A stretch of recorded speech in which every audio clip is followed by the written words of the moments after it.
Assalamualaikum warahmatullahi wabarakatuh.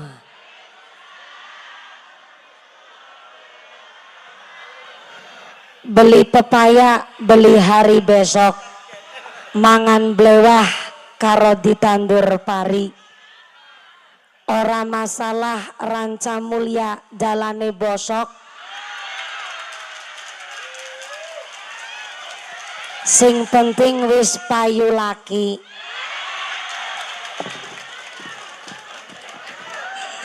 Assalamualaikum warahmatullahi wabarakatuh. Sing sami semangat jawab uluk salame kita. Kula dongake mangke dugi dalem entuk duit 8 juta. Assalamualaikum warahmatullahi wabarakatuh.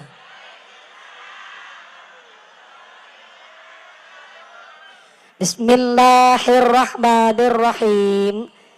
Alhamdulillah, alhamdulillahi haqqa hamdi, wassalatu wassalamu ala khairi khalqi sayyidina wa maulana Muhammadin wa ala alihi wa ashabihil mujahidin at-tahirin. Allahumma salli ala sayyidina Muhammadil fatih lima ukhliqa wal khatimi lima sabaq nasiril haqqi bil haqq wal hadi ila siratikal mustaqim wa ala alihi haqqa qadrihi wa miqdarihil azim. Amma ba'd. Hadaratal mukhtaramin wal mukarramin, para alim, para ulama, para asatidz wal ustadzah yang kami hormati dan yang kami muliakan. Wabil akhos kepada akhinal kiram panjenenganipun Al Ustadz Cokro Wiroto yang kami hormati dan yang kami cadong barokah ilmu nipun. Wabil akhos kepada akhinal kiram Al Ustadz Endang ingkang tansah kaula hormati nuninjih, ingkang tansah kula cadong barokah doanipun. Wabil akhos kepada akhinal kiram panjenenganipun Bapak Ki Haji Makron, Bapak Ki Haji Tarudin yang kami hormati dan yang kami taati segala fatwa dan juga dawuh-dawuhnya. Wabil akhos kepada aparatur forum komunikasi pimpinan Kecamatan Gabus Wetan. Wabil akhos kepada panjenenganipun Bapak Camat atau yang mewakili, Bapak Kapolsek atau yang mewakili, Bapak Dan Ramil atau yang mewakili dari Satuan Pamong Praja Kecamatan Gabus Wetan yang kami hormati. Wabil akhos kepada sedaya keluarga besar aparatur pemerintah desa Ranca Mulia. Wabil akhos kepada panjenenganipun Bapak Kewutarda beserta Ketua Tim Penggerak PKK beserta perangkatnya, Bapak Sedes, Bapak Kadus, Bapak Ketua Legendre, Bapak Ketua BPD, Bapak Kaur, Bapak Kaum, Bapak RW, Bapak RT di desa Ranca Mulia.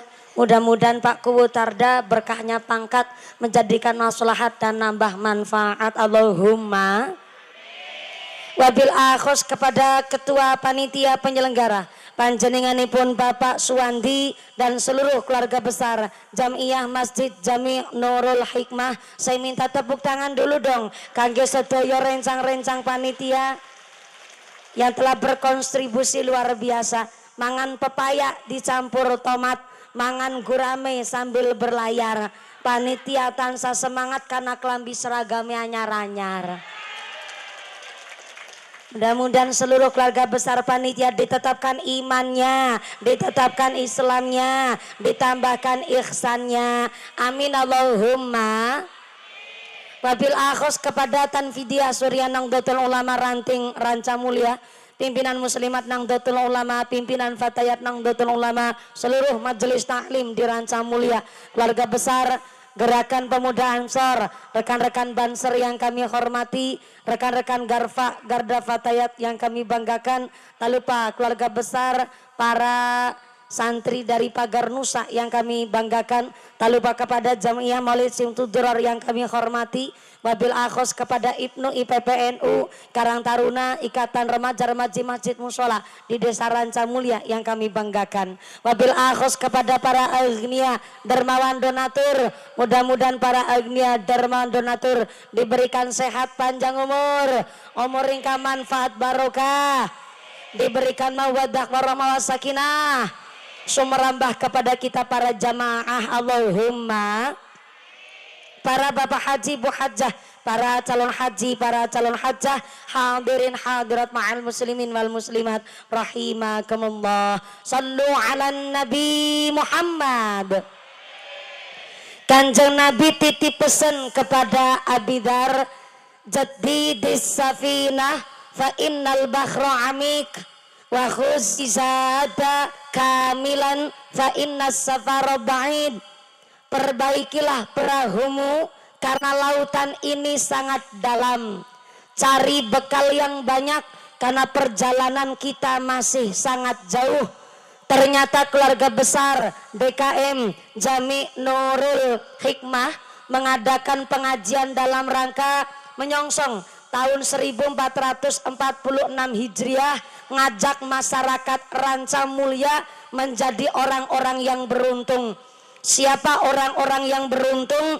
Kehidupan sekarang lebih baik dari yang kemarin, yang akan datang harus lebih baik dari yang sekarang. Tapi kalau tahunnya sudah berganti, dari Dzulhijjah kita masuk ke Muharram, sholatnya nggak ketinggalan, ngajinya juga jalan, tapi kok prinsipnya aku masih seperti yang. Kalau masih kayak yang kemarin, namanya rugi, namanya maka panitia DKM Jami Nurul Hikmah mengadakan pengajian sampai nanggap mumpuni. Saya dengar kabar nanggap mumpuni modale akeh. Tendane duit, shootingane duit, rebanane, layos tendane, seneke, sound sisteme, mumpuni. Ake dewek. Beneran panitia bagiannya mumpuni ake dewek. Ya jajal mangko tak titeni. Bukan sebab pamer atau ngarah pengalaman, tapi mohon arahan dari Pak Kepala Desa Pak Kuwu Tarda, bukan Tardi. Pak Kuwu Tarda supaya membimbing keluarga besar masyarakat khususnya DKM Jami Nurul Hikmah agar ngurip-urip masjidnya tambah makmur. Tepuk tangan dulu dong buat panitianya. Sing keprok utangnya lunas kabeh. Sing amine banter ketara utangnya akeh. Moga-moga rezekine sing barokah. Kalau sanggup nanggap mumpuni, denger berarti panitiane wong sugih. Panitiane sugih iku wong sing bagaimana? Wong sugih iku dalam belanja sehari buat bumbon dapur, gas LPG, bayar listrik, setor arisan, nyangoni bocah sekolah, sehari jatah belanja 300.000. Kok senyumnya mencurigakan? Bu, sing lagi pada sibuk kipas-kipasan, deleweran banyu keringete sampai ngeblobor celake. Mudah-mudahan dadi melu blobor dosane, ngeblobor penyakite. Jatah belanja sehari 300.000 cukup apa luih? Sedina 300.000 kakean. Pancen wong wadon Ranca Mulia ora bisa diajak kompromi. Bisane kita ngomong jatah belanja sehari 300.000, kita lagi belani sampean, Bu. supaya jatah belanjane sampean ditambahi. Bener-bener ya. 300.000 kakean berarti sehari 100.000 cukup. Kurang. Pancen wong wadon susah ditebak. Apa maning wong wadon ranca mulia sing anggere numpak motor riting kanan belok ke kiri. 300.000 kakean 100 kurang. Ya wis, sehari jatah belanja 200.000 cukup. 200.000 ping 30 dina sebulan berarti sama dengan 6. Kok 600 ki nggone ngitung kepiye men. 200.000 ping 30 dina sebulan berarti sama dengan 6 juta. Yusartina nang ngarep dewek banter salah. 1 bulan 6 juta. Jadi kalau ada warga Ranca Mulia dalam sehari jatah belanja 200.000, 1 bulannya ternyata 6 juta. Ada yang pendapatannya lebih dari 5 juta per bulan, itu termasuk kategori wong sugih. Nah, contohnya Pak Kuwu. Maaf ya Pak Kuwu Tarda. Di awal langsung di roasting tadi Pak Kuwu. Hari ini saya lihat Pak Kuwu langsung pucet soalnya. Pak Kuwu baru berapa periode Pak Kuwu mohon izin? 2 kali ini. Boten nopo-nopo. Masyarakat boleh kritis tapi yang logis. Jalan rusak, jalan butut, jalan bosok. Sampean boleh kritis tapi yang logis. Kalau ada jalan rusak jangan cuma nyalahin pemerintah. Tapi kita kaji sareng-sareng. Contoh, boleh jenengan tanya sama pihak Kuwu atau pihak RW. Pak Kuwu, Pak RW, iki Ranca Mulia dalane bosok baik kenang apa? Iki karena dalan desa, dalan kecamatan, dalan kabupaten, dalan provinsi, dalan nasional, apa dalan bayi?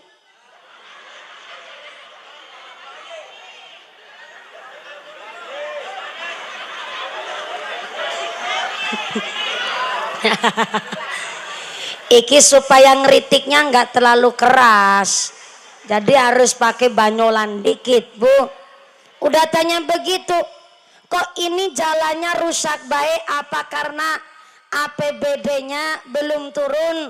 Apa karena jalannya yang tanahnya labil karena di pinggir sawah? Apa kurang drainase? Apa karena cuaca?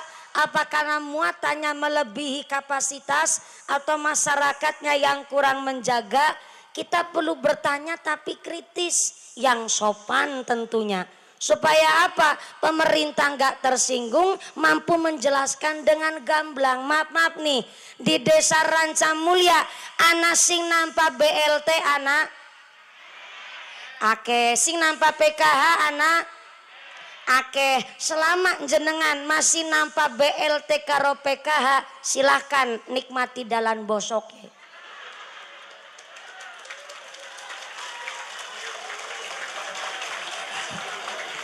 Soalnya kemarin gara-gara pandemi corona yang nerima BLT PKH itu duitnya diambil dari sebagian dana APBD yang harusnya buat bangun jalan desa, sementara diambil separuh buat ngasih BLT sama PKH. Betul Bu? Ya, udah nggak pucet nih. Soalnya tadi saya kaget dari kecamatan Gabus Wetan saya masuk ke daerah Ranca Mulia. Ya Allah, soalnya kan saya pengantin anyar gune. Baru 2 bulan.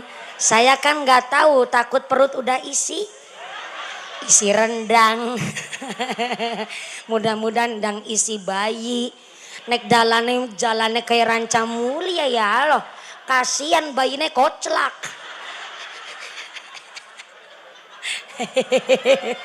Siap buat napa-napa Pak Kuwu. Kuwune pinter ngejawab, jare angger jalane koclak enak. Mboten napa-napa, sudah saya jelaskan tadi. Jadi masyarakat boleh kritis tapi yang logis. Biar apa? Biar pemerintah pun antukin dandani, kita sabar tapi dengan aturan. Maka hari ini saya apresiasi yang setinggi-tingginya bahwa panitia hari ini menyiapkan segala sesuatunya sampai ngamontenaken pengajian akbar semeriah ini. Padahal ini cuman 1 DKM Masjid Nurul Hikmah. Tepuk tangan maning.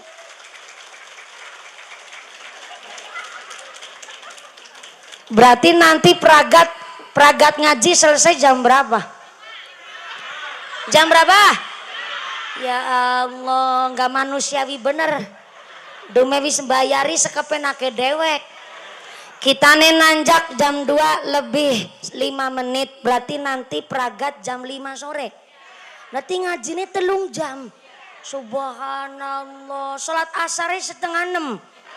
Oh, pantesan jalani bosok baik.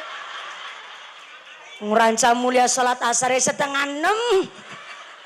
Mudah-mudahan sampai pun acara tidak ada halangan satu apa Allahumma. Pak Babin Babin Kamtipmas, Pak Satpol PP, gajinya gaji PNS. Tapi kalau Kuwu memang gajinya sebulan berapa, Bu? 4 juta baru ada Kuwu sejujur Kuwu Ranca Mulia. Tepuk tangan maning.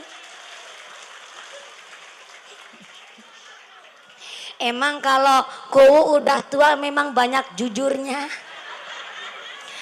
Berarti kalau 1 hari jatah belanja 200.000 kali sebulan 6 juta, jatah gajinya Kuwu cuma 4 juta. Ih, berarti malah Kuwu tarda kudu nampak BLT mah.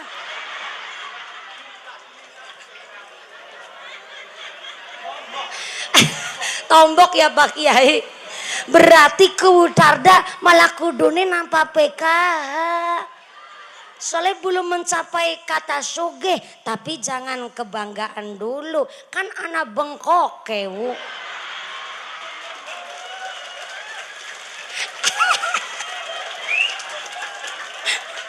Orang sida nambah BLT. Berarti tetap Kuwu tarda termasuk kategori wong sugih. Wong sugih. Bulan Dzulhijjah, hari kemarin, hari raya Idul Adha, wong sugih ada sunnah muakkadah ngelakoni ibadah kurban. Kurban itu adalah ibadah ta'abbudi. Apa itu ta'abbudi? Ibadah penghambaan diri kepada Gusti Allah. Sedangkan wong sugih ketika hari raya Idul Adha mendapatkan sunnah muakkadah, sunnah yang amat sangat dianjurkan untuk menjalankan kurban. Kemarin kurban enggak, Bu? Subhanallah.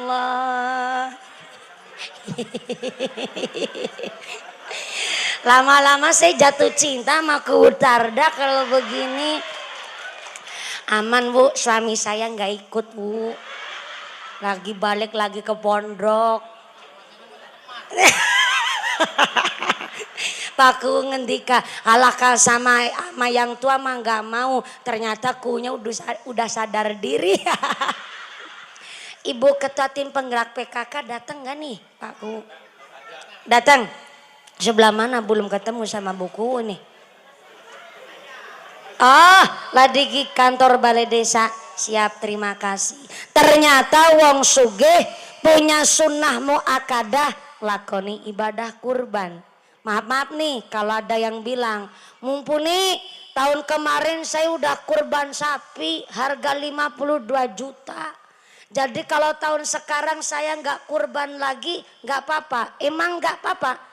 Tapi orang kaya, wong sugih yang belum berkesempatan ngelakoni ibadah kurban nyembelih sapi atau kambing, tetap di hari raya Idul Adha disunahkan untuk menyembelih hewan unggas, hewan peliharaannya sendiri. Hewan unggas peliharanya sendiri disuruh dipotong, dimasak yang enak. Saya mau tanya sampai belakang. Assalamualaikum. Bu, ibu punya ingon-ingon? Punya ingon-ingonnya apa? Ya jak kucing lah ya. Pantesan ku Ranca Mulia cepet tua. Warganya ngeyel-ngeyel nemen. Ya bener gue jawab. Due ingon-ingon. Due apa? Kucing ya bener. Tapi ini hewan unggas. Contoh ayam, bebek, mentok. Nah tanya sama bapak-bapak. Babane. Assalamualaikum. Bapak-bapak punya ingon-ingon? Punya. Apa ingon-ingonnya? Manuk.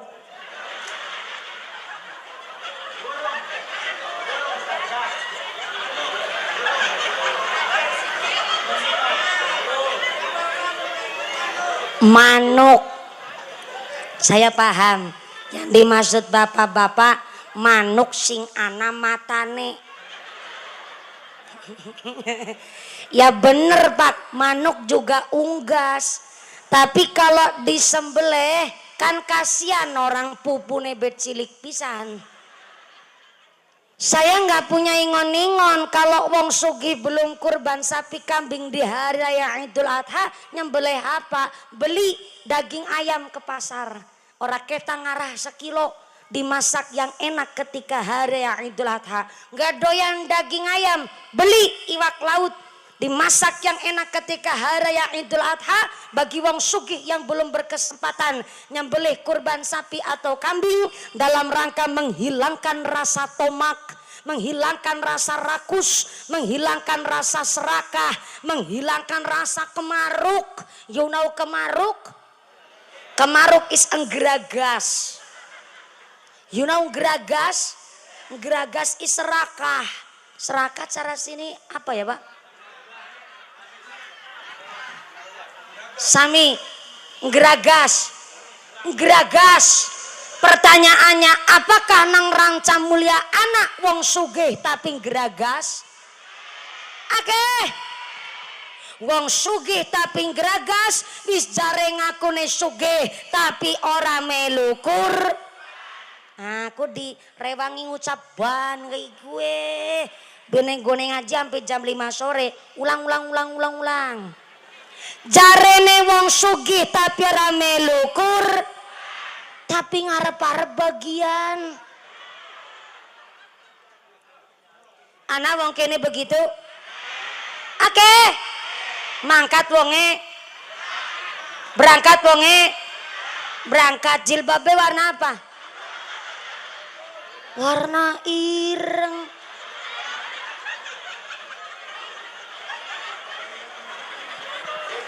Jauh-jauh saya dari Cilacap, Jawa Tengah. Tekan kene saya nggo tumbal, Pak. Melangarani mumpuni geragas sampean. Wong sugih geragas wis ora melukur, tapi ngarep-arep bagian. Punten-punten Pak Ku, kemarin di Ranca Mulia kurban sapinya berapa, kambingnya berapa? Subhanallah. Pak Kewu bilang sini Ranca Mulia kemarin kurban sapine 17. Waduh saya sampai bisa detung. Berarti bener wong Ranca Mulia wonge sugih su. Lah wong geragas wis jarene sugih ora melu kurban tapi malah ngarep-arep bagian, malah sengaja kawit isuk ora masak. Ketungkul nguleg bumbu. Karo nyiapna sunduk sate sambil ngedumel jarene kewutar dah. Ranca Mulia sapine 17. Kambinge sampai ra bisa detung. Abong kebangetan masa 4:30 sore buntute durung tekan kene. Iku arane wong sugih tapi ngrag. Maka namanya wong sugih ketika hari raya Idul Adha kok nerima daging itu bukan bagian daging kurban, tapi sekedar hadiah atau sekedar bebungah. Jadi kalau ada wong sugi kok nggak dianterin pama panitia bentuk daging kurban, nggak usah protes. Karena jangankan daging kurban oleh wong sugi dijual, hanya dicari keuntungannya saja haram hukume. Maaf nih, wong miskin kalau hari raya Idul Adha kan nerima daging kurban banyak. Ya dagingnya, ya endase, buntute, sabalulange nampak kabeh. Tapi yang namanya miskin kan gak punya kulkas. Sekali-kali Pak, saya ceramah rada keras ini. Saya ulang. Namanya miskin kan gak duwe kulkas. Lah padahal nerima bagian daging kurban banyak, mau dititipin ke tetangga ora kepenak. Masa gara-gara daging kurban malah si miskin tuku kulkas. Akhirnya karena nerima daging bagian banyak, ketimbang mubazir dimasak sehari malah mabok wedus. Akhirnya oleh si miskin dagingnya kurban dijual, diuangkan, dicari keuntungannya, hukumnya boleh bagi si miskin. Sing tangane gelangan mas ora usah melu yes. Saya ulang. Bagi si miskin loh ya. Miskin nerima bagian daging kurban banyak, kok ternyata nggak punya kulkas, dititipin ke tetangga nggak enak, dan dimasak sehari malah nggak bisa habis, ketimbang mubadir dijual, diuangkan, dicari kemaslahatannya, hukumnya boleh bagi si miskin. Yang sugih jangankan dagingnya dijual, sedang daging kurban dicari keuntungan oleh wong sugih saja haram hukumnya. Contohnya ada wong sugih nerima hadiah daging pas kurban, ternyata kawit daging kurban 2021, 22, 23, 24 sengaja disimpen nang kulkas freezer, digiling nada di bak, ternyata nggo nabai modal hajatan, itu termasuk haram hukumnya. Ada orang di sini begitu. Berangkat wonge, ora sah takon kerudunge warna apa. Ujung-ujungnya saya maning sing jadi tumbal. Jadi kalau digilingin jadi bakso, tapi untuk dimakan dikonsumsi keluarga sendiri nggak masalah. Bagi wong sugih nih seminggu sepisan dijadiin rendang, seminggunya lagi buat nambahi sop buntut, sop balungan boleh. Tapi kalau sampai dicari keuntungannya, apalagi buat nambahi modal hajatan supaya hajatannya nggak terlalu modal banyak, itu yang nggak boleh, haram hukumnya. Saya menyampaikan ini, maaf, di masyarakat sering terjadi salah paham.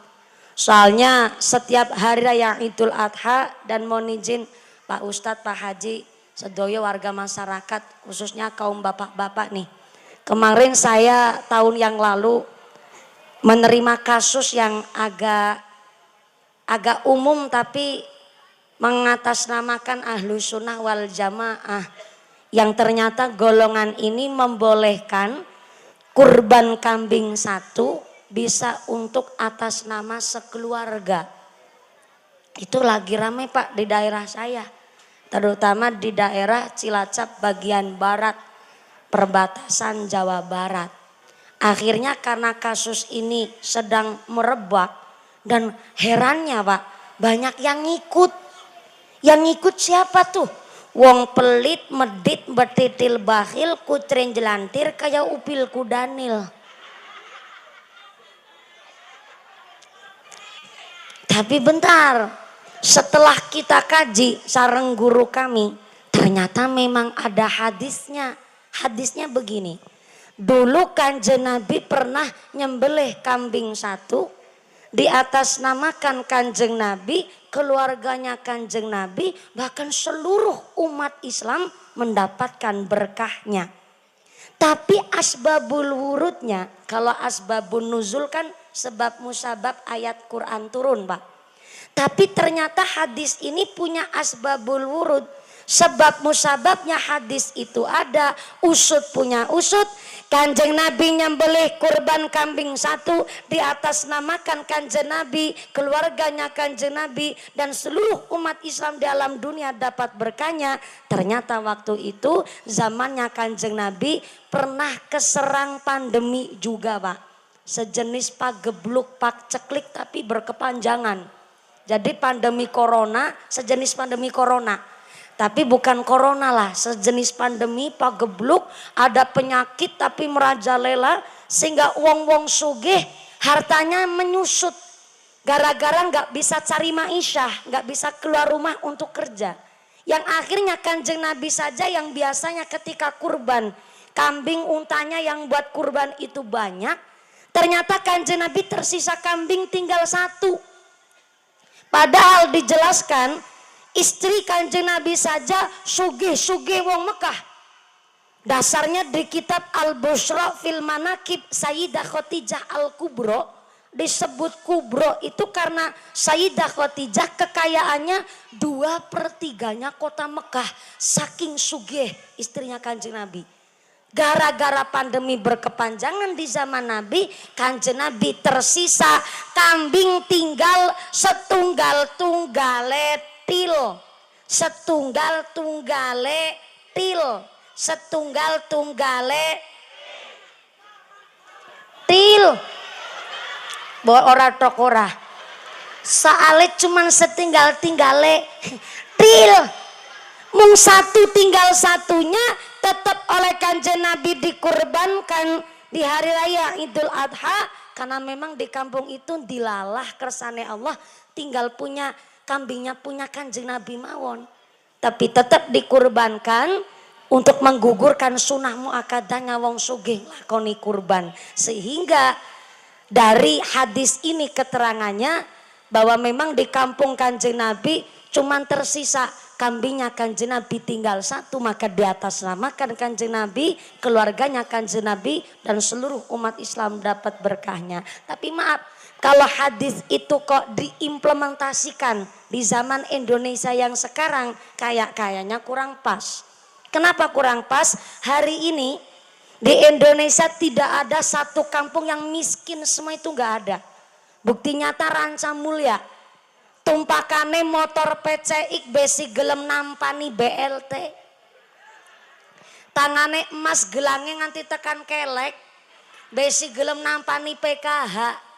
Berarti kan orang miskin di Indonesia minimal mau punya motor Scoopy, minimal tangane gelangan, itu miskinnya orang Indonesia. Nyatane si gelem nampa BLT karo PKH. Yang menang ora surak-surak maning nggih, tersinggung nggih mau.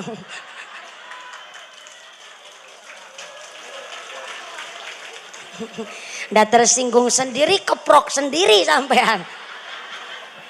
Saumpama di dunia ini ada kampung yang miskin semua, contoh negara miskin Afrika Selatan. Saking gersangnya Afrika Selatan, jangankan buat kurban, makan sehari-hari saja malah makannya biskuit yang terbuat dari tanah liat, tanah lempung. Saking miskinnya di Afrika Selatan. Tapi hari ini ada asosiasi Persatuan Negara Muslim Indonesia, Malaysia, Singapura. Kalau hari raya Idul Adha malah kirim sapi, kirim kambing ke Afrika Selatan. Saya pernah malah pas nerima kambing dari Singapura. Bu, ini ngajinya sampai jam 5 sore kan? Ya saya tuh cuma tanya, ini udah mulai serius nih. Apa maning nek alise kita nis dilengkirut kayak gigi. Serius nemen. Sallu ala Nabi Muhammad. Saya pernah nerima kambing dari Singapura. Kok bisa dari Singapura malah kirim kambing ke Indonesia? Sedikit informasi buat warga Ranca Mulya. Saya dulu pernah ikut lomba dai di Indosiar 2014 tingkat nasional. 2017 tingkat Asia. Sedikit lagi informasi, satu-satunya peserta dai di Indosiar yang juara 1 berulang kali hanya Mumpuni Handayayakti.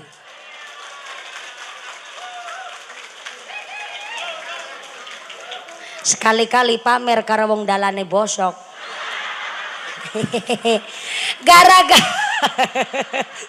Gara-gara juara 1 di aksi Asia, ada Ustadz Nushan Halim namanya dari Singapura, DM saya di Instagram, Mbak Mumpuni, saya kepingin kirim kambing buat saya kurbankan di Indonesia atas nama ibu saya. Oke, saya langsung berangkat ke pasar hewan, saya pilihkan hewan kambing yang paling ganteng.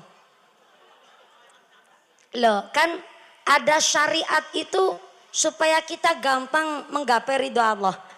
Syarat hewan dikurbankan kan sehat, tanpa cacat, cukup umur, syukur, gagah dan ganteng. Berarti kalau gagah ganteng, wedus wadon ora bisa buat kurban. Bisa. Cuma pancen kalau wadon jangankan berkorban, ngaku salah beangel. Pada wadone pada nyengir.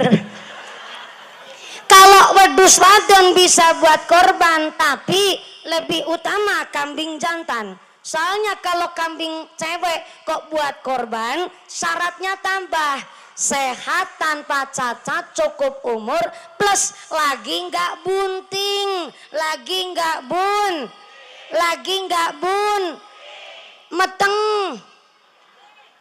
meteng cara sini apa?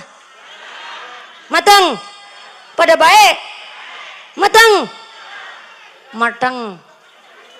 apa mateng? Mateng. Ini yang susah nih. Wedus wadon bisa buat korban asal nggak meteng. Ibune berangkat ke pasar kewan. Kul, kitane arepan tuku wedus wadon. Soalnya duitnya kitane arepan go kurban, cukupnya nggak tuku wedus wadon. Tak deleng wedus wadone sampean ginuk-ginuk, sehat-sehat, lemu-lemu. Kira-kira lagi meteng apa ora? Kitane orang ngerti bu, soalnya kitane dudu lakine. Tekan kene mumet pak. Iya kul, kitane ngerti sampean dudu lakine. Tapi kan minimal bakul ngerti. Wedus meteng apa ora ciri-ciri kepimen. Ya. Kitane seneng ge. Anggarana pembeli kritisnya kayak iki. Oke, tak jelas nah. Iki wedus wadon sing tak jual, insya Allah lagi orang meteng. Kenapa? Karena aku sing ngingu, aku sing angon. Wedus lanang karo wedus wadon tak pisah. Yang kedua, insya Allah ki wedus lagi orang meteng. Soalnya kita nih durung pernah ngerti ki wedus ditumpaki. Kayak gue kul, iya, ya wis, aku cocok karo wedus saya sampean. Kita nih tuku wedus wadone sampean go kurban. Setelah akad jual belinya sah, sampai rumah. Ternyata ketika kurban wedus saya disembelih, dibelek wetenge, anak cempene. Apa hukum kurban yang terjadi? Hukum kurbannya tetap sah. Kenapa kurbannya tetap sah? Karena ketidaktahuan. Kan udah tanya tuh, udah ikhtiar. Wedus lagi meteng apora, malah bakule dudu lakine. Bakule malah rapana weruge wedus ditumpaki.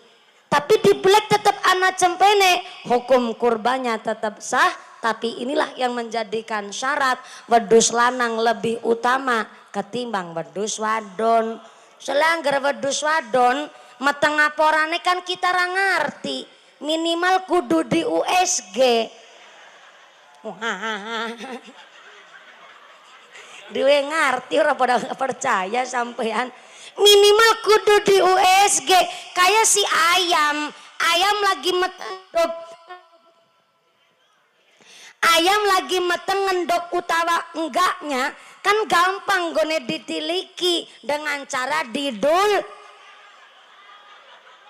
Masalah perdulok kan paham kabeh. Ayam bisa didulek jadi ngerti ngendok apa orane. Tapi wedus wadon ya bisa didulek. Tapi kan orang ngerti rasanya meteng apura kepimen.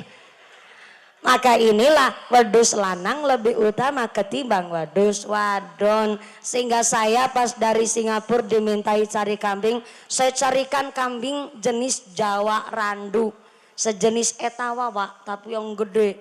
Akhirnya notanya saya kirim ke Singapura, beliau Ustadz Nuzan Halim langsung ngirim duit, tapi dilebihkan duitnya.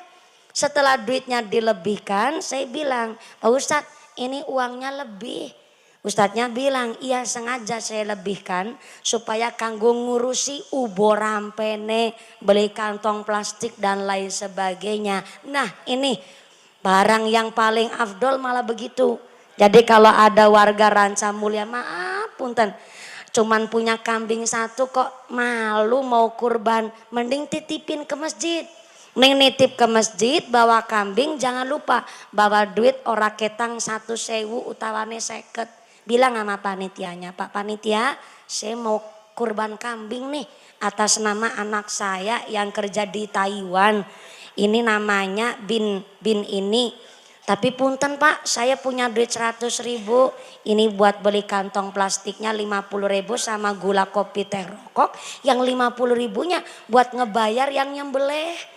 Soalnya maaf Pak, kadang di masyarakat tukang nyembelih kambing bilang begini, saya nggak usah diamplopin duit, saya nggak usah dibayarin pakai duit. Mending nanti kalau saya nyembelih kambing dibayar pakai endase wedus baen. Karena kepinginnya dibayar endase wedus, iyalah gone motong kambing endase sampai pol gulune. Ya kan dagingnya nyintil kabeh. Lah warga kebagian apa? Wis wedus lagi gering-gering. Ndase benggoneng motong gulune ampe pol. Maka afdolnya semua namanya wedus itu ketika buat kurban sawalulange pun dibagi rata ke masyarakat biar kurbannya pun lebih mantep. Ini kenapa hari ini kita ngajak ngaji masyarakat Ranca Mulia atas nama warga Jamiah DKM Nurul Hikmah. Saking senengnya bulan Dzulhijjah keparingan sehat panjang umur, masih diberikan berkah lagi besok sampai manjing bulan Muharram. Karena Gusti Allah mengatakan ngendika akan di dalam Al-Quran bahwa 1 tahun ada 12 bulan, tapi di antara 12 bulan ada 4 bulan yang istimewa. Bulan Dzulqa'dah, bulan Dzulhijjah, bulan besok nih bulan Muharram, dan yang keempatnya bulan Rajab. Maka saya dititipi pesan ini ngajinya sampai jam 5 sore kan? Ya cuman takon trok kita nih. Wadar takon benjenengan pada protes. Soalnya ini saya nerima titipan amanah dari panitia. Ini ketikan langsung dari panitia. Mohon izin Pak Kiai, Pak Ustadz, Pak Ajengan, Pak Kuwu, Forkompinjam, saya menyampaikan titipan amanah dari panitia. Begini amanahnya. Mumpuni, subhanallah, ini gara-gara suami saya nggak ikut ngaji, bikin suratnya kayak surat cinta. Mumpuni ada kabar baik dan kabar buruk medeni nemen nih. Kabar baiknya pengajian hari ini disengkuyung oleh kami keluarga besar DKM Jami Nurul Hikmah, keluarga besar pemerintah desa Ranca Mulia dan seluruh para agniat dermawan donatur. Alhamdulillah. Kami menunggu kedatangan Mbak Mumpuni sudah sekitar 2,5 tahun. Dari tetangga saya meteng babaran sampai meteng maning. Tulisannya begitu. Cuma kebablasan bacanya. Kabar buruknya. Ya bayangin ya. Meteng babaran sampai meteng maning. Orang 2,5 tahun nunggunya. Kabar buruknya dalam rangka ikut merewangi rencana rehab Masjid Jami Nurul Hikmah, duit infak sodakoh jariahnya masih di dompet bapak ibu masing-masing. Tulisannya begitu. Sampean bayar percaya karo kita nih mah. Maaf Pak, Bapak Ibu semua datang ke sini yang pertama adalah dalam rangka silaturahim pengajian. Yang kedua diajak sodakoh, diajak loh. Bukan dipalak, bukan ditodong, gak dimintai juga. Tapi diajak bersodakoh. Maaf ya, kira-kira kalau ibu bapak diminta dan diajak sodakoh, kira-kira ikhlas mboten? Betulan? Kalau ikhlas, tetap nanti sodakohnya man arafa nafsih arafa rabbih. Orang yang bisa membaca kemampuan dirinya berarti bisa membaca apa yang jadi kemauannya Gusti Allah. Jadi mastata'tum. Sodakoh pun ngukur kemampuan. Sodakoh ngukur mangga sodakohnya sesuai kemampuan. Sing sugih sodakohnya ya umume wong sugih. Tumpakane be motor NMAX karo PCX. Gelange kanan kiri emasnya tekan lengan kabeh, ali-ali ini sakeong-keong, kalunge dawane tekan wudel. Masa sodako nggo masjid 2.000 kan isin karo wudele 2.000 disolasi maning. Ya duit tetap duit bunyinya, tapi mastata'tum sesuai dengan kemampuan. Ini kotak infaknya udah siap belum Pak Panitia? Naik 1 Pak kotaknya ke panggung. Ini asisten saya jilbab hitam. Walaupun asisten saya yang nyemplungin duitnya, tapi duitnya kita nih. Ini saya jelasin ben sampean rasa paham. Oh nggih, Pak Haji matur nuwun ya Allah. 50.000 lah Pak. Oh Pak DKM.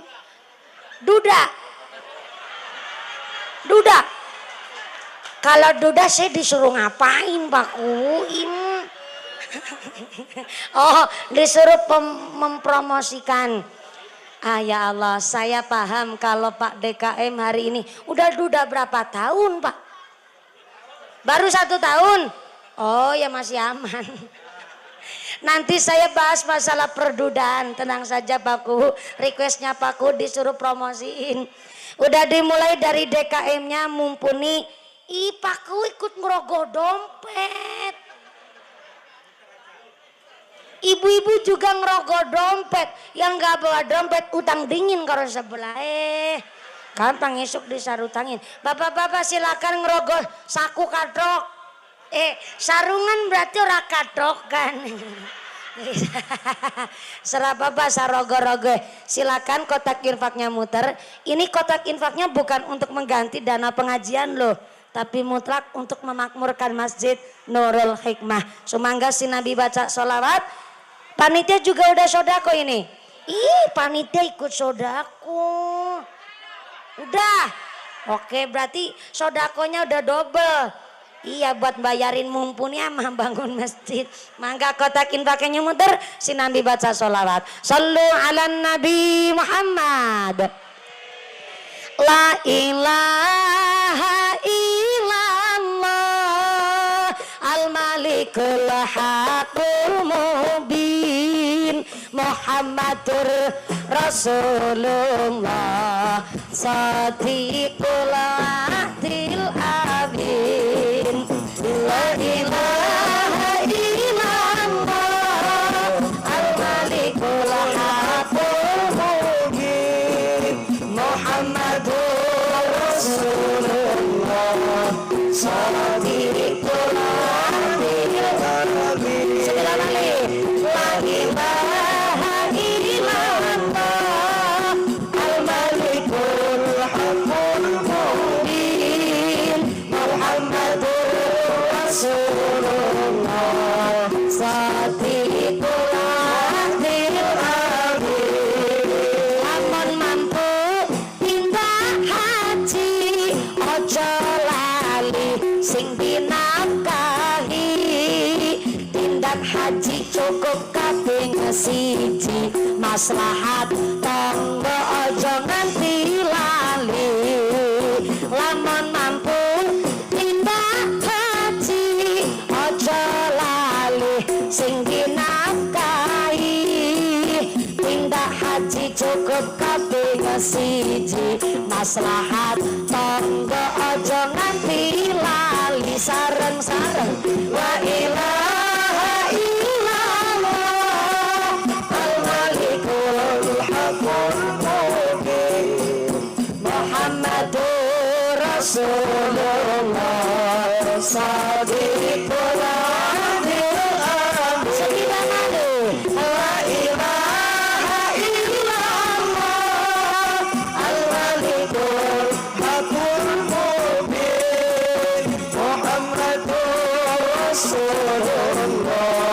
sadiqul adil amin ikram hukum lan sa'i tahalul ukur rambut wong haji yen wukuf ora dilakoni taun ngarep kudu dibaleni ikram wukuf lan sa'i tahalul ukur rambut wong haji yen wukuf ora dilakoni taun ngarep wajib dibaleni sareng-sareng la ilaha illallah al-malikul haqqul mubin Muhammadur Rasulullah sadiqul adil amin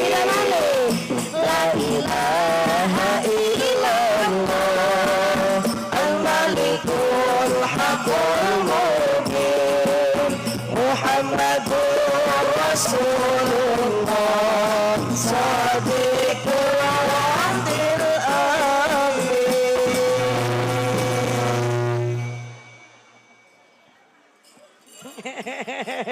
Salu ala Nabi Muhammad.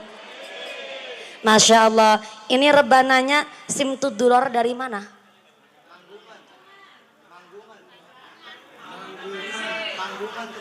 Panggungan Trisi.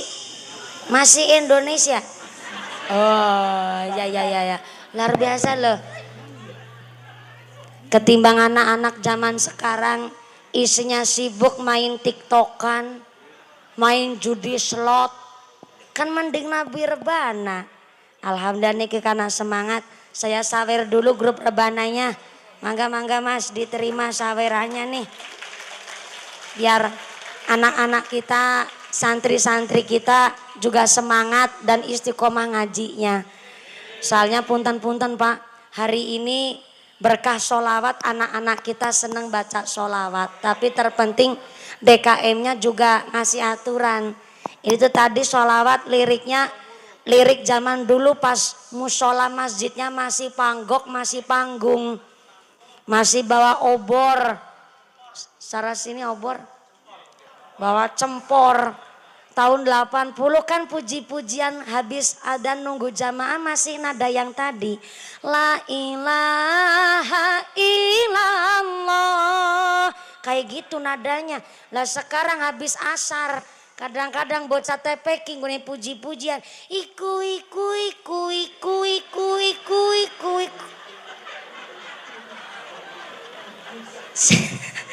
Saya kira cuman di Jawa Tengah sampai Jawa Barat begitu. Saya kemarin pas Idul Adha, saya di rumah pas ambil wudhu, kaget Pak. Masjid saya juga puji-pujiannya begitu. Iku. Boleh sholawatan, liriknya ya yang dijaga liriknya. Soalnya hari ini maaf punten Pak. Di media sosial namanya perang antar khilafiyah itu luar biasa. Apalagi kita ngemban ada NU di pundak kita. Jadi monggo kalau mafia-mafia sholawat tuh yang sering sholawatan ada gerakan dan lain sebagainya. Silakan mengungkapkan rasa cinta dengan berbagai macam cara. Tapi ingat ada NU di pundak kita. Apalagi yang ngiwil-ngiwilaken bendera itu. Kadang ada gambarnya guru kita, para habaib juga. Jadi ngapunten kalau kiranya guru kita memang kepingin dimuliakan oleh kita para santrinya, pakai adab. Jangan sampai niatnya mulia akan guru malah jadi suul adab. Contoh kecil Pak, di gambar-gambar bendera yang sering dikibarkan di sholawatan akbar itu kan gambarnya Mbah Maimun Zubair, gambarnya Syekhona Hashim Asy'ari, gambarnya para habaib.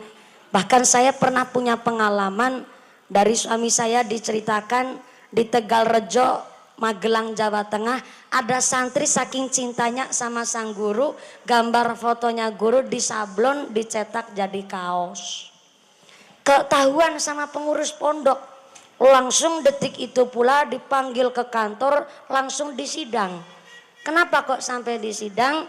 Karena namanya orang nyuci baju kan ya disikat, ditaruh di lantai kamar mandi. Malah zaman dulu orang nyuci masih diinjek-injek pakai kaki dulu. Kita niatnya mau muliakan guru tapi akhirnya jadi su'ul adab. Maka ada lagi nih model zaman sekarang. Gambar-gambar truk, tahu truk enggak Bu? Sini nyebutnya apa? Sami. Di mobil truk itu bagus banget nih para supir-supir truk ngalap barokah tabarukan dari para guru-guru kita menggambar wajahnya guru-guru di truk. Ya bagus sih, cuma terkadang saya nggak habis pikirnya itu kalau mobil truk buat ngebawa ayam. Kadang-kadang gambarnya guru kita kan ditutupnya truk paling belakang. Nanti kalau ayamnya turun tutupnya itu malah buat jembatan. Diinjek-injek lagi judulnya. Jadi mungkin bisa jadi satu perhatian bahwa kita niatnya kalau ngalap barokah gambarnya guru kita pasang saja di rumah. Kayak contoh nih gambarnya Syekhona Hashim Asy'ari dipajangnya di tembok dinding rumah. Contoh di ruang tamu. Insya Allah nanti malaikatnya senang.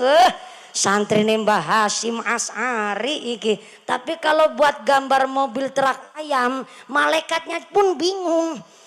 Ini nyatetnya bagaimana? Pakainya su'ul adab. Maka alhamdulillah santri kita hari ini di Jawa Barat pun dari santri-santri banyak juga yang namanya mafia sholawat. Tapi saya harap mari kita belajar sesarengan supaya kita mulia ke guru ya dapat berkah ilmu dari guru. Amin Allahumma. Kotak infaknya tetap keliling, sorbanya tetap jalan. Saya untuk mengefisienkan waktu ngomongnya dari angel si nanjak maning supaya efisien waktu sodakonya muter ngajinya lanjut nggih Bu nggih. Saya makili panitia keluarga besar perencanaan rehab Masjid Jami Nurul Hikmah mengutarakan ngendikanipun Allah janji kepada orang yang suka bersedekah masalul ladzina yunfiquna amwalahum fi sabilillah kamasali habbatin ambatat sab'a sanabillah fi kulli sumbulatin mi'atu habbah. Orang yang bersedekah digambarkan oleh Allah nanem biji 1 tumbuhnya 7. Setiap tangkai nanti cabangnya 100 kali 7 sama dengan 700. Masih ditambah janji Allah wallahu yudha'ifu liman yasha. Allah akan menambah jumlah pahala bagi orang-orang yang suka bersedekah. Amin Allahumma. Bu, biar gak ngantuk saya tanya, sedekah iku sae napa mboten? Sae, tapi antuke sedekah kok dari hasil duit korupsi. Maaf punten nih, ibarat wudu tapi pakai air kencing. Kira-kira wudunya sah napa mboten? Saya kemarin Ahad Kliwonan 1 bulan yang lalu saya ngaji sama Romo Ki Haji Hanif Khudori Tegalrejo Magelang. Saya ngikut derek-derek suami saya ikut selapanan. Nah Kiai Haji Hanif Khudori bilang begini, dulu Allahu yarham al-mahfulah Romo Kiai Khudori pernah bilang, nok anak lanang sini nyebutnya apa ya? Nang, nok karo nang nok apa nok nang nok apik nemen. Nang iku senang, anak lanang senang, anak wadon senok. Oh udah sekop cekop. Nah kene senok. Senok senang anakku kabeh ngesuk nek kita pan nyembelih hewan kurban singgo tuku sapi, singgo tuku wedhus iku duit sekang duit pribadi baen. Saumpama ana wong sugih nitip kurban sapi nang kene, kurban kambing nang kene, sawetara iku kambing sapine dititipkanlah ke masjid-masjid lain yang kekurangan daging kurban atau dititipkan ke kampung lain yang belum kebagian. Anak-anak pada tanya, "Abah, kan sae niate wong sugipan melu kurban nang kene, niate tabarukan ngalah barokah." Iya sae, tapi kan kita ra ngarti iku wong gaweane apa. Kon nitip-nitip nasapi nang kene, sumpamane aku takon ya ora pantes. Sampeyan gaweane apa? Tuku sapi duit sekang endi? Ora pantes aku takon. Lah umpamane aku ora takon, kitane juga ora ngarti iku nggone tuku wedhus sekang duit apa. Jajal gone kurban sapi wedhus nang kene, ternyata dari hasil menang judi togel. Gue tuku wedhus, gue tuku sapi ini dikurbana nang masjid, nang musola, bahkan nang pesantrene kita. Pertanggungjawabannya saya tidak hanya di akhirat, tapi pertanggungjawaban saya justru kepada orang tuanya wali santri. Anaknya dititip nang kene kon dadi bocah soleh-solehah, malah mangan rejeki sing ora jelas. Pertanggungjawabannya kita nih sebagai seorang guru tidak hanya di akhirat, sama wali santrinya. Itu Kiai NU, Pak. Kalau mikir selembut itu dan sedetail itu, ternyata sampai rizki yang masuk ke dalam perut kita sangat mempengaruhi dengan sifat dan kepribadian. Maka Kanjeng Nabi, ngajinya sampai jam 5 sore kan? Ya cuman tanya. Udah mulai penting lagi nih. Sampai jam 5 sore salat asar 5:30. Kanjeng Nabi ketika akan kepada Sayyidina Ali karramallahu wajhah, barang siapa kebiasaan makan barang syubhat. Syubhat itu halal ora, haram ya ora, samar-samar, remang-remang, ora jelas. Di sini nyebutnya apa, Kiai? Abu-abu. Abu-abu. Oh, syubhat di sini disebut abu-abu.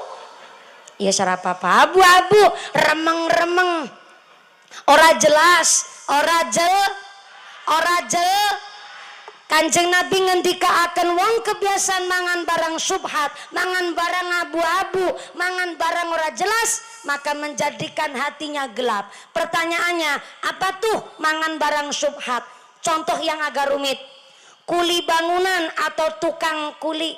Di sini Pak, punten biar bapak-bapak nggak ngantuk. Yang ngantuk sih nikmat Pak, tapi kalau ngantuk kan kebangetan Pak. Gedang kluthuk, godonge sengkleh, wong ngantuk lambene. Gedang kluthuk dipangan uler, wong ngantuk mangap karo. Ya kok paham bener sampean? Saya mau tanya Pak, punten Pak. Kuli tukang di Ranca Mulia satu hari bayarannya berapa Pak? Berapa Pak? 110. 110 itu tukangnya apa helpernya? Helpernya pembantu tukang. Subhanallah larang nemen ya. Pembantu nih 110, tukangnya 150. Sesuk tukang Cilacap pindah mene kabeh Pak. Mahal bener ya. Betul itu. Ini maaf punten ya. Saya tanya begini, secara fikih itu ternyata ada disebut halul misli. Saya ulang. Halul misli. Apa itu halul misli? Bekerja sesuai dengan pengadatan daerahnya. Berarti kan kalau halul misli adatnya di sini tukang sehari bayarannya 150, berangkat mulai kerja jam berapa Pak? Jam 7. Oke, jam 7 ya. Itu sing bayarannya 150 Pak. Di Cilacap, maaf. Satu hari itu tukang cuman 100, tukangnya doang. Tapi berangkatnya jam 8. Saya ulang bentar. Di Cilacap, tukang bayarannya 100 dalam sehari. Tapi mulai kerjanya jam 8. Nah berarti kan halul mislinya adatnya Cilacap begitu. Nah tapi adatnya sini halul mislinya bahwa bayarannya 150.000 tapi mulai kerja jam 7, betul? Berarti anak medangan apa ora? Anak jam berapa medangan? Jam 10.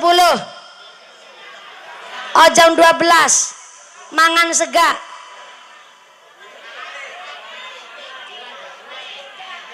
Sengaja wedang drok. Jam 10 wedang drok. Jam 12 sholat duhur istirahat. Tapi nggak ada mangan-mangan. Oh medang drok. Tapi enggak makan sega. Nggak masalah, ini sekali-kali kita ngaji agak detail dikit. Biar kita tahu perbedaan halul mislinya orang bekerja. Kalau di Cilacap Pak, maaf ya, bayarannya 100, jam 10 pagi itu udah medangan.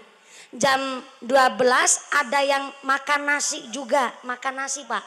Iya, rames makan nasi. Terus nanti mulai kerja jam 1 siang. Terus istirahat sore jam 3. Nanti jam 4-nya selesai, tapi bayarannya 100.000. Soalnya ada makan nasinya, Pak. Lah di sini berarti halul mislinya 150.000 sehari jadi tukang, mulai kerja jam 7, medangan jam 10, istirahat sholat duhur medangan jam 12, betul? Mulai kerja siang jam berapa lagi, Pak? Jam 1, selesai pekerjaan jam 5. Bada asar siap. Di sini berarti selesainya pekerjaan nggak matok di jam, tapi intinya setelah bada asar. Oke, berarti ini halul misli adatnya desa sini begitu. Tapi kalau seumpama nih ada orang jadi tukang bayarannya 150.000, nggak ada medangan sama sekali, maka yang punya pekerjaan bisa disebut dolim, Pak. Karena nggak sesuai halul misli, nggak sesuai pengadatan di daerah sini, itu boleh dituntut tuh. Kecuali kalau pabrik punten, di pabrik itu malah kadang-kadang udah ada bonusnya, ada THR-nya. Tapi kalau masalah personal pribadi kan nggak ada THR, karena memang yang punya gawean persorangan. Kecuali kalau di pabrik halul mislinya bekerja mulai jam berapa, selesai jam berapa, dan ada THR, ada bonus, itu halul misli dan harus ada. Itu kalau modelnya pabrik. Ini kita belajar supaya halul misli pekerjaan itu jelas. Seumpama nih yang punya pekerjaan sampai jam 5 sore kan, ya cuman tanya, ini udah penting banget.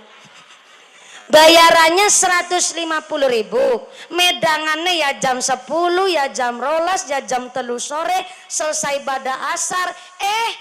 Tukangnya nggak sesuai halul misli. Wong kudune mulai jam 7:30 nembe mangkat. Benggone mlaku lemes nemen karo udut klepos, karo nyekeli cedok. Ini namanya nyolong waktu, Pak. Bis nyolong waktu, nyolong balung. Apa itu nyolong balung? Wong karo troli bisa ngangkat gendeng selawe, wis nganggo troli gawa gendeng mung 5. Gawa adukan semen kuat 2 ember cilik, mung gawa seember be isine semen setengah. Kan yang akhirnya pekerjaannya harusnya selesai dalam 5 bulan, gara-gara nyolong waktu, nyolong balung, akhirnya jadi membengkak sampai 7 bulan baru selesai. Yang punya pekerjaan yang rugi, mau ditegor tetangga sendiri, nggak ditegor kita yang punya pekerjaan yang rugi. Akhirnya si tukang ini disebut punya rejeki agak syubhat. Kenapa syubhat? Halal ora haram ora, karena pekerjaannya jelas. Jadi kuli kan pekerjaan halal tuh, jadi tukang pekerjaan halal tuh, tapi membuat rugi sama yang punya pekerjaan, maka disebut rezekinya syubhat, remang-remang. halal ora, haram ora. Kenapa sebegitu pentingnya? Saya tanya lagi nih, biar paham. Bu, anak kita ngaji di pesantren, saya napa mboten? Saya, tapi ngebiayain anaknya dari hasil mindai patoke tanggane. Gak bisa menjadikan anak soleh solehah. Karena anak soleh solehah ya lahir dari orang yang soleh pula. Anaknya konang pesantren, bapane walaupun tukang macul, dina-dina matunang sawah, dari tukang derep, tapi kalau pekerjaannya jujur, walaupun sehari cuma 80.000, sehari cuma 150.000, mesti anaknya bocah manut-manut, pinter-pinter, diomongi orang bantah. Niku karena berawal dari pondasi rezeki yang bersih. Contoh malin nih, itu udah yang rumit itu, subhat remang-remang. Jadi pekerja tapi nyolong waktu karo nyolong balung. Contoh simpel, barang subhat. Nemu pelem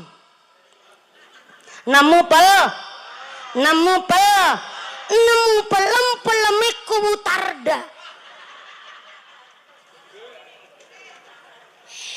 Nang tanah bengkoke paku tarda akewit pelem musawe ditanduri pelem. Ternyata sampean dari sawah nemu peleme ku tarda, jelas-jelas nang tanah ku tarda. Jenengan ngambil itu pelem tanpa seizin paku tarda, dibawa pulang terus dimakan, itu termasuk makan pelem subhat. Halal ora, haram ya ora. Ibu-ibu pada protes, kan nemu mumpuni. Nah, nemu itu justru kata kitab I'anatul Thalibin malah panjang gagange. Kenapa panjang berabe urusannya? Karena orang Indonesia aneh. Kadang kalau nemu apa baik ngecape, rezeki anak soleh. Sejak kapan wong soleh mangan sembarangan? Maaf nih. Kelihatannya sepele ya Bu ya. Tapi kalau nemu pelem belum minta ikhlasnya sama yang bersangkutan, itu disebut pelem remang-remang. Halal ora, haram ya ora. Coba umpamanya nih, istrinya Paku lagi ngidam. Ternyata kepingin mangga yang jatuh sendiri dari pohonnya. Lanjenengan ngambil pelem tanpa izin, belum minta ikhlasnya Paku, langsung dimakan. Coba kalau Paku nggak ikhlas, udah terlanjur masuk perut. Maka aturan di kitab I'anatul Thalibin, orang nemu, contoh nih, nemu dompet, kalau dompet kan masa expirednya panjang, bisa sampai tahunan. Maka carilah identitasnya terlebih dahulu. Ternyata di identitasnya orang anak KTP nih. Akhirnya aturannya nemu, disiarkanlah di pasar. Dulu zaman Kanjeng Nabi kalau nemu barang sesuatu dikabarkannya di pasar. Namanya lambe wong pasar. Nerima kabar langsung nyebar. Tapi kalau zaman sekarang ada medsos, maka siarkanlah di grup WhatsApp, grup Facebook. Sampai 1 tahun nggak ada yang ngaku itu. Entah dompetnya siapa. Maka yang nemu dompet itu boleh menggunakan isi dompet untuk kemaslahatan. Tapi dengan catatan ketika 1 tahun berlalu yang punya dompet mengklaim bahwa itu dompet miliknya, maka yang menggunakan kemaslahatan wajib untuk mengembalikan. Kenapa wajib mengembalikan? Karena kan durasi dompet isi uang itu bisa sampai tahunan. Itu kalau yang durasinya panjang. Beda lagi sama durasi expired yang pendek. Contoh, bakul tahu tempene tiba. Bakul tahu tempene jatuh. Jatuh sini nyebutnya apa? Pada baik. Tiba. Apa? Nepluk.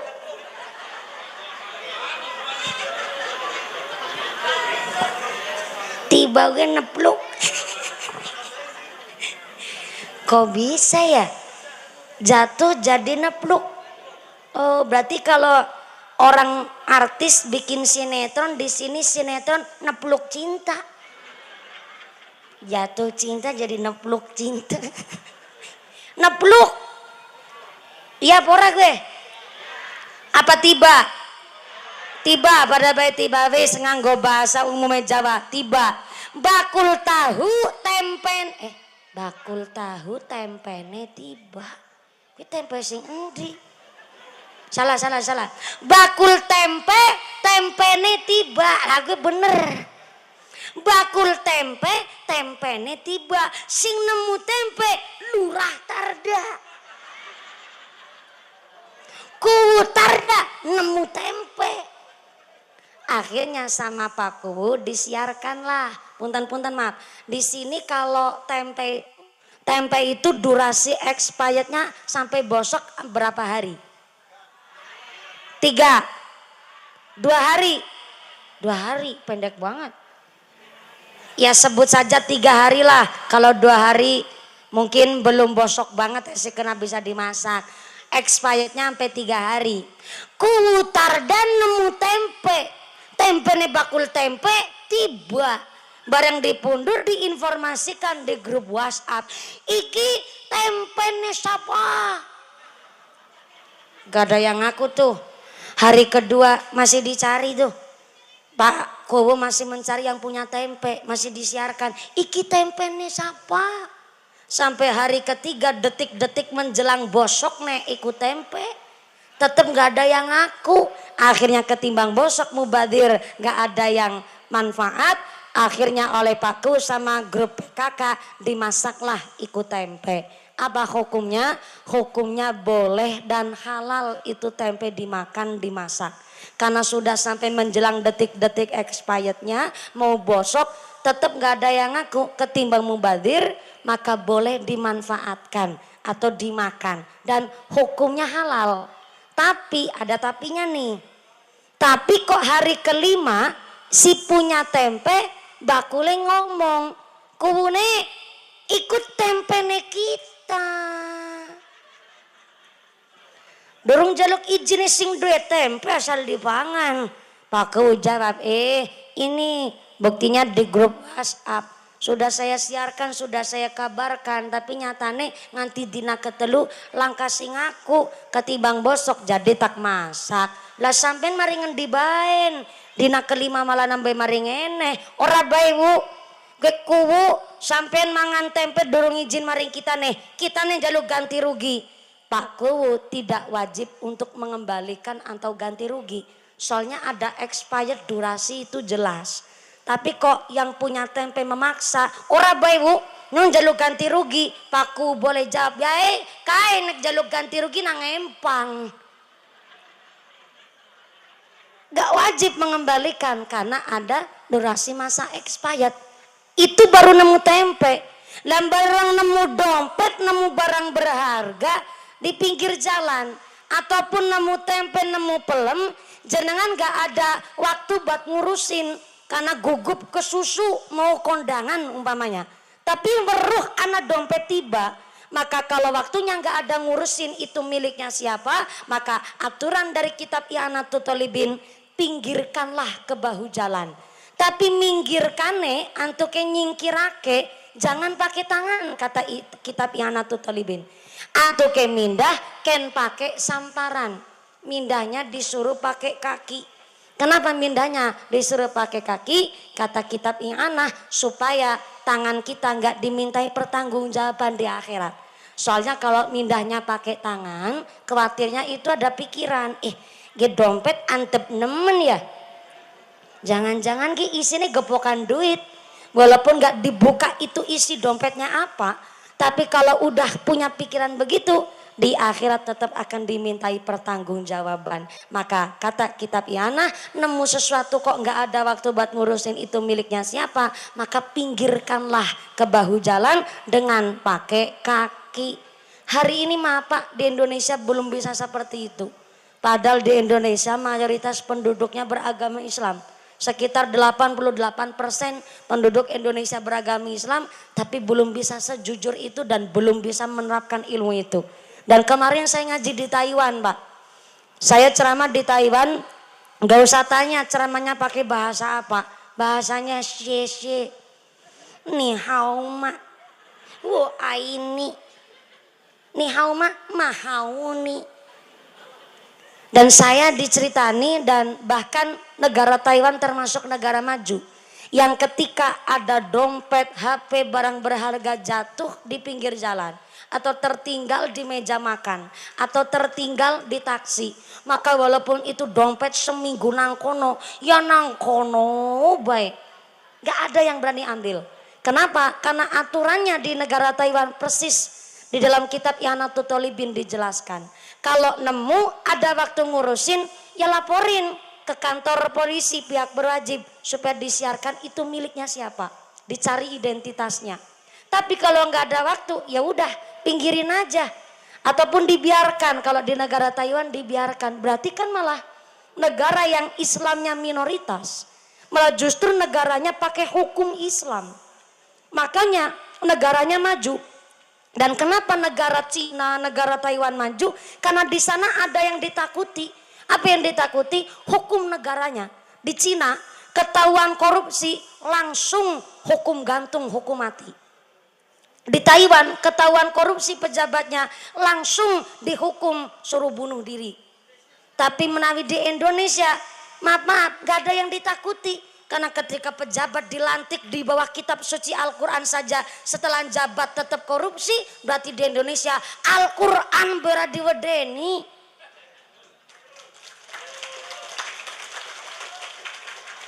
Makanya Kanjeng Nabi bilang, orang makan barang syubhat jadi hatinya gelap. Bahkan Kanjeng Nabi titip pesan sama Sayyidina Ali, orang kebiasaan makan barang haram maka menjadikan hatinya mati. Orang kalau hatinya mati, jangankan nerima hidayah, nerima kritik saran udah gak bisa.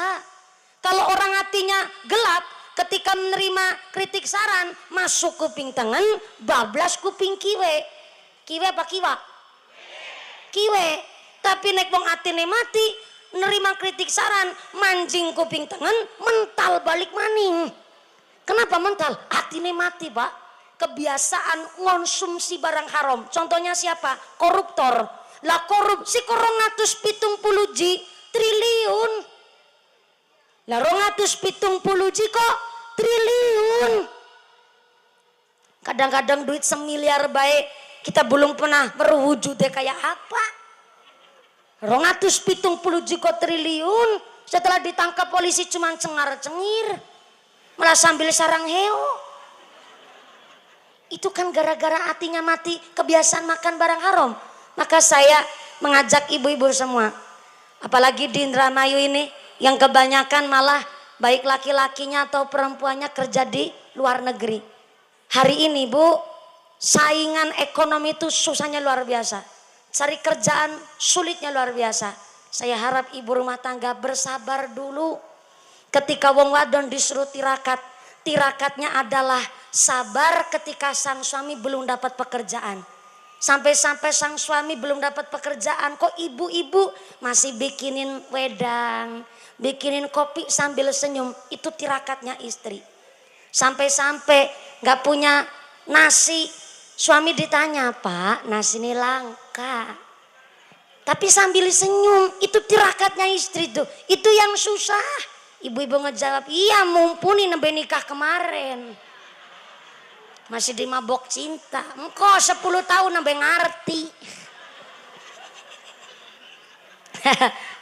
Hari ini maaf, banyak laki-laki stres, frustasi, bahkan gila.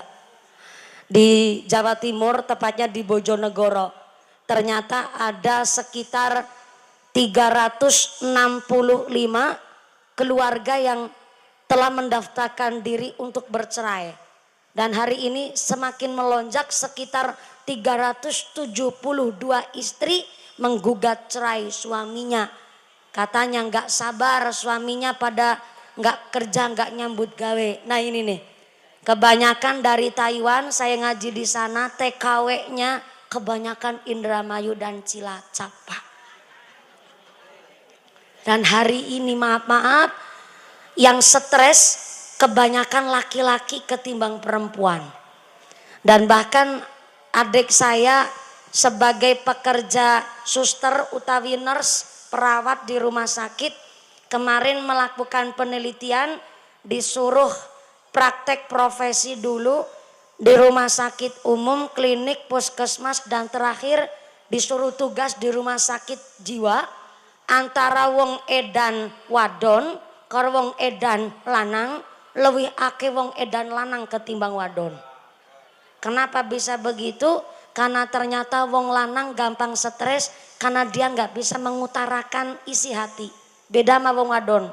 Wong wadon ana masalah apa bae mesti digawe status nang WhatsApp. Anaknya rewel gawe status, mangkat ngaji gawe status, muslimatan gawe status, anak masalah kor mertua gawe status, diseneni bojone gawe status, nembe mules bedi gawe status wong wadon zaman saiki mah. Panggilan alam lagi mules nih guys. Wong itu hak-hak jenengan memang. Tapi maaf ya Bu ya, kalau mau pasang story memang ora kabeh seneng, ora kabeh sengit. Ketika jenengan ana masalah aja digawe status, sing seneng-seneng rok bae sing digawe status. Soalnya ana masalah digawe status, maaf. Tangga sing ora seneng malah ngeprokin. Gone ngeprokin ora karo tangan, karo sikil. Jadi nek gawe status sing apik-apik baen. Apike wong lanang digawe status, apike anak digawe status, apike mertua digawe status. Jangan sampai jeleknya keluarga dibikin status. Sing apik-apik bae digawe status. Ben apa? Ben wong sing maca ya melu seneng. Moga-moga doa sing terucap pun doa sing seneng apik. Amin Allahumma. Wong lanang ora bisa mengungkapkan masalah. Kadang-kadang arepanana masalah bae akhirnya numpak motor mengudut nang pinggir dalan. Arep cerita karo bojone malah disentaki. Arepan utang karo tanggane malah dipoyoki. Wong lanang tuh Bu. Makanya wong gila antara wadon karo lanang. Leuwih akeh wong lanang gone stres ketimbang wong wadon. Maka hari ini di peringatan menyongsong 1446 Hijriah, mudah-mudahan kita semua betul-betul jadi orang yang beruntung, yang kehidupan sekarang lebih baik dari yang kemarin, yang akan datang lebih baik dari yang sekarang. Amin Allahumma. Jam berapa Pak? Jam berapa? Jam berapa? Iki saiki jam pira? Jam loro ya lo. Ki matane kita nura picak ya Bu ya. Takoni bener-bener kok. Subhanallah. Ini maaf nih, lupa belum nge-onin jam. Jam berapa Pak? Jam 4. Saya nggak percaya sama orang sini. 3:30. Oh iya, tadi saya persis naik jam 2, sekarang jam 3:30 lebih. Insya Allah cukup ya Bu ya? Cukup ya? Kurang? Nanggap dewek. Hari ini rencana untuk kemaslahatan Masjid Jami Nurul Hikmah, alhamdulillah terkumpul dana sebesar 3.225.500 perak rupiah. Alhamdulillah. Saya ulang, 3.225.500 perak rupiah. Jenengan ngetawain apa? 500 perak, mungkin itu putrane sampean. Yang ternyata tadi beli jajan es ada lebihan. Dimasukkanlah ke kontak infak karena ngeliat bapak ibunya juga sodako. Itu yang pertama. Yang kedua, berarti panitianya jujur nih. Sampai 500 perak aja ditulis. Berarti panitianya jujur.